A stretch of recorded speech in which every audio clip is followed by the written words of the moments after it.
In this video, I'm going to show you how to change your Instagram password. If you find this useful, please consider subscribing, commenting, and liking the video. Now you need to log in into your Instagram account. As you can see, I'm already on my Instagram account. Then tap on your profile icon on your bottom right corner. Then click on those three lines on your top right corner.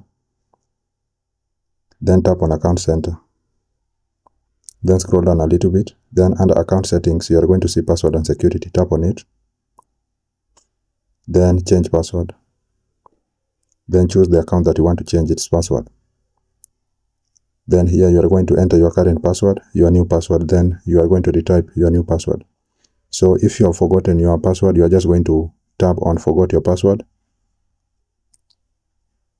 And then you can see that the email has been sent. Go to your email, the one that you have registered with on Instagram, and you'll be able to find the link to reset your password. And that's it, guys. That's how to change your Instagram password. I hope this was useful, and if it was, please consider leaving a like, commenting, and subscribing to the channel. Thank you for watching, and see you in the next one.